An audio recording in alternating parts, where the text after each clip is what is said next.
कभी भी किसी की ज़िंदगी में उसकी ज़हनी बीमारी का सबब मत बनिएगा। मैं बात कर रहा हूँ शदीद डिप्रेशन की, जो आजकल सबसे ज़्यादा कॉमन हो चुका है। और अफ़सोसनाक बात ये है कि हम लोगों के लिए ये उतना ही मामूली भी बनता जा रहा है। मतलब कोई अगर डिप्रेशन में है तो हम ये गैर मामूली हमारे लिए चीज़ नहीं है, हम इसको बड़ा नॉर्मल और कॉमन समझते हैं, और इस तरह के फ़िक्रे और इस तरह के अल्फाज हम लोग बोल के टाल देते हैं कि डिप्रेशन तो अब हर दूसरे बंदे को है, ये तो बच्चों को भी है, छोटे छोटे बच्चों को भी डिप्रेशन है, बजाय इसकी वजह जानने के कि वो डिप्रेशन क्यों है। और डिप्रेशन के बारे में मैं आपको बताऊं कि डिप्रेशन जब होता है ना, किसी को, कोई भी बंदा अगर इस जहनी दबाव का शिकार है, या ज़हनी बर्बादी जिसको कहते हैं, या ज़हनी मरीज़, नफ़सियाती मरीज़ होना, वो जब आप किसी को नहीं बता रहे होते ना, तो इसकी डिप्रेशन आपको 2 रीज़न्स की वजह से होता है। यानी 2 रीज़न्स हैं, इसके अलावा कोई तीसरी वजह नहीं है कि या तो आपको डिप्रेशन इस चीज़ से होता है और वो ख़त्म नहीं हो रहा होता कि आप किसी को बता नहीं रहे हैं, या कोई आपसे पूछ नहीं रहा। दूसरी बड़ी वजह ये है कि अगर आपने किसी को बता दिया है, तो वो शख़्स आपको आगे से रिस्पॉन्स नहीं कर रहा, वो उसको नॉर्मल ले रहा है, वो उसको समझ नहीं रहा, आपको अंडरस्टैंड नहीं कर रहा। तो इसीलिए हम लोग लोगों को बताना छोड़ जाते हैं। क्लोज़नेस ये नहीं होती कि कोई कितना आपके पास रहता है। घरों में हमारे बहुत सारे अफ़राद होते हैं, लेकिन नॉट अ सिंगल पर्सन। बहुत सारी फैमिलीज़ में आपकी माँ, आपका बाप, आपकी बहन, आपके अच्छे दोस्त, जो जो क्लेम करते हैं, जो आपसे बहुत प्यार करते हैं, उनको भी ये भनक तक नहीं होती कि आप किस चीज़ से डील कर रहे हैं। और 2 ही वजह होती हैं, या वो आपसे पूछते नहीं हैं, आपको अंडरस्टैंड नहीं करते हैं, या आपने उनको बताया होता है, तो वो उसको नॉर्मल लेते हैं। और आपको मैं बताऊँ कि आजकल ये जो डिप्रेशन है, ये इस कदर कॉमन होता जा रहा है, और इसका जो नुकसान है ना, ये डिप्रेशन जो आपके साथ करता है, ये आपकी इंसानी ज़हन को इस कदर बर्बाद कर देता है, इस कदर बिगाड़ देता है कि आप में दर्द सहने की और दर्द देने की सलाहियत ख़त्म हो जाती है। आपने ये पिछले साल के केसेज़ आप उठा के देखें, इसी साल के कितने ऐसे लोग हैं जिन्होंने सिर्फ़ डिप्रेशन की वजह से वो उन्होंने अपने आप को नुकसान पहुँचा लिया, अपने आप को मार लिया, खुदकुशी कर ली, या फिर, और वो बड़े-बड़े लोग थे, बहुत मतलब पैसा कमाने वाले लोग थे, खुशियाँ थी उनकी ज़िंदगी में, किसी चीज़ की अल्लाह ने उनको कमी नहीं दी थी। लेकिन सिर्फ़ एक कमी थी कि उनके जो साथ रहने वाले लोग थे, वो उनको अंडरस्टैंड नहीं करते थे, वो उनको समझते नहीं थे, और एक एक ख़ासा गैप था उनके दरमियान। इसी वजह से आपको याद होगा, एक वाक़या हुआ था जिसमें माँ ने अपने 2 बच्चों को अपने सामने उन्होंने उसने आग लगा दी थी, और वो बच्चे उसके जल रहे थे, और वो जलता हुआ छोड़ के अपने बच्चों को, वो सिगरेट पीती हुई अपने बच्चों को जलता देखती रही, और जब वो बच्चे जल के मर गए, तो तब उसको ये समझ आई कि ये क्या हुआ है। और हमारा प्रॉब्लम ये है कि हम जब ऐसे वाक़यात को भी देखते हैं ना, तो हम फिर बड़ी-बड़ी फ़िलॉसफ़ीज़ झाड़ना शुरू कर देते हैं कि वो माँ थी या फ़िरौन थी, इंसान नहीं हैं, दरिंदे हैं ये लोग, ये क्या करते हैं, ये वो करते हैं।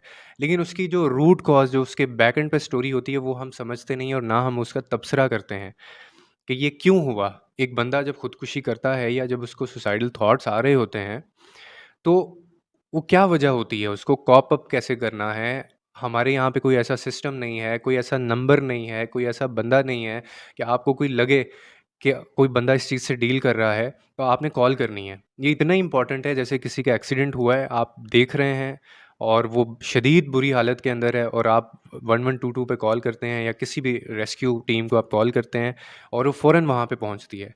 सुसाइडल थॉट्स आना, या इस तरह की जो हरकतें, या डिप्रेशन के अंदर जो शख्स है, ये एक्सीडेंट से ज़्यादा क्रूशल है, क्योंकि इसमें उसके बचने के चांसेस बिल्कुल कम हैं। एक्सीडेंट हुआ है, हो सकता है चोट अंदरूनी है, कहाँ पे लगी है, ठीक हो जाएगा, हड्डी टूट गई है तो फ्रैक्चर है तो ठीक हो जाएगा। जो भी है, देयर आर पॉसिबिलिटीज़ कि आप दोबारा लाइफ में आ सकते हैं। लेकिन डिप्रेशन एक ऐसी चीज़ है, जो बंदा इससे डील कर रहा है और उसको ये थॉट्स आ रहे हैं, there is no coming back, ठीक है? और इसी तरह ना जाने हम लोग अपने कितने प्यारों को खो चुके हैं, सिर्फ़ एक इस रीज़न की वजह से। और हम देखते भी हैं सोशल मीडिया पे कितना ज़्यादा ये केसेस बढ़ते जा रहे हैं, और हमारे घरों में हमारे साथ रहने वाले लोग हैं ये। और इसकी सबसे बड़ी वजह ये है कि हम लोगों की ज़िंदगियों में दखल अंदाज़ी बहुत ज़्यादा करते हैं, हमें सुकून नहीं आता। हम कहते हैं ना कि ये मुआशरा बहुत ज़्यादा मुनाफिक होता जा रहा है, तो हम भी इसी मुआशरे का हिस्सा हैं, हम भी मुनाफिक हैं, आप भी मुनाफिक हैं। आपको और मुझे भी सुकून नहीं आता जब तक कोई अपने गले के अंदर फंदा डाल के झूल नहीं लेता, जब तक कोई गोलियां फांक फांक के अपनी उलझी हुई सांसों की डोर को काट नहीं लेता, हमें भी सुकून नहीं आता है। और ये बहुत बुरी बात है, लोगों की ज़िंदगी में इतनी ज़्यादा दखल अंदाज़ी मत करें। किसी का बच्चा हुआ है, किसी का बच्चा नहीं हुआ, किसी की शादी टूट गई है, किसी की शादी नहीं टूटी है, किसी की शादी लेट क्यों हो गई है, 2 बच्चे क्यों हो गए हैं, 5 बच्चे किसी ने क्यों कर लिए हैं, कोई नाच रहा है उसको नाचने दें। किसी की आपको शक्ल अच्छी नहीं लगती, तो अपनी शक्ल अच्छी लेके आप वहाँ से चले जाएँ। और अगर आपको किसी की आवाज़ भद्दी लगती है, तो आप अपने कान के अंदर एल्फ़ी क्यों नहीं डाल लेते कि आपको वो आवाज़ आए ही ना? आप वो आवाज़ सुनते क्यों हैं? लोगों की ज़िंदगियों में दखल-अंदाज़ी बंद करें और अपनी ज़िंदगी में जो भी चीज़ें हैं, उनको ऑन करना सीखें। और ये हम ही लोग, आप ना जाने कितने ऐसे लोगों की ज़हनी बर्बादी का सबब बन जाते हैं और बाद में हम लोग अफ़सोस करते हैं कि इसको पता नहीं क्या मसला था। कितने ऐसे सेलिब्रिटीज़ हैं जिन्होंने अपनी जानें दी हैं। अभी अली सेठी का मामला हुआ है। रिसेंटली अभी कल मेरा दिल कर रहा था मैं इसके ऊपर वीडियो बनाऊँ, लेकिन मैंने इसके ऊपर वीडियो नहीं बनाई। मुझे नहीं पता उसकी लाइफ़ में क्या है और क्या सच है, क्या सच नहीं है। उसकी ज़िंदगी है वो। आई नो वो एक मतलब गलत नैरेटिव को वो एनकरेज कर रहे हैं और वो एक डिबेट शुरू कर रहे हैं उसके ऊपर और चीज़ें जो हैं वो एक्सेप्टेबल हो जाएँगी उसके बाद।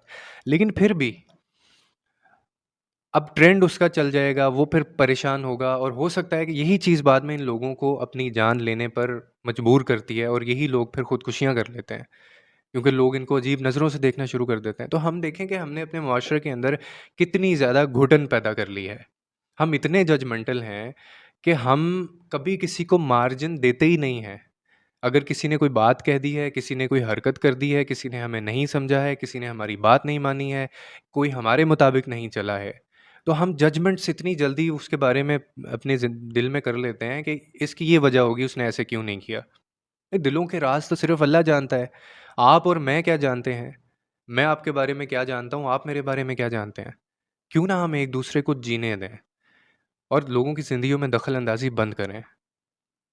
और अगर कोई हमें आपको ऐसा कोई मिलता है जो डिप्रेशन के अंदर है, तो उसको टके-टके की बातें सुनाने की बजाय उसको हँसाने की कोशिश करें। Play your role. आप अपना रोल प्ले करें, इंसान होने का रोल प्ले करें, जिस चीज़ के लिए आपको पैदा किया गया है, उस चीज़ का रोल प्ले करें।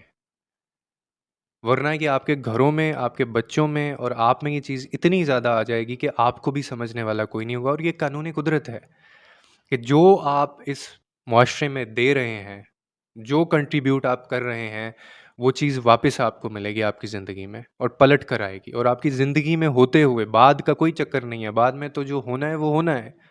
आपकी ज़िंदगी में आप भुगतेंगे ये सारी चीज़ें। इसीलिए हमारी ज़िंदगियों में सुकून नहीं है, इसीलिए हमारे घरों में सुकून नहीं है और इसीलिए हमारे रिश्तों में सुकून नहीं है, इसीलिए हमारे दिल में सुकून नहीं है, इसीलिए हमारी ज़ात में सुकून नहीं है। क्योंकि हम दूसरों की ज़िंदगियों में सुकून का बायस नहीं बने हुए। हम उनकी बेसुकूनी, उनकी बेचैनी, उनकी ज़हनी बीमारी, उनकी ज़हनी बर्बादी, उनकी नफ़सियाती बीमारी का बायस और सबब बन रहे हैं। तो खुदारा इस चीज़ को थोड़ा-सा समझें, अपने आप को ऑडिट करें, अपने ज़मीर से पूछें कि आप क्या दे रहे हैं इस सोसाइटी को? डिप्रेशन बहुत बढ़ता हुआ मर्ज़ है, बहुत जल्दी से, तेज़ी से, और इससे खुद भी बचें और अगर किसी को इसमें आप देखें तो उसकी मदद करें, उसको सपोर्ट करें, ना कि उसको टके-टके की बातें सुनाएँ। और याद रखें कि सुकून देने वाली ज़ात सिर्फ़ अल्लाह की है और मोहब्बत के लायक भी बेशक वही है। लोगों के लिए आसानियाँ पैदा करें, रब आपके लिए आसानियाँ पैदा करेगा।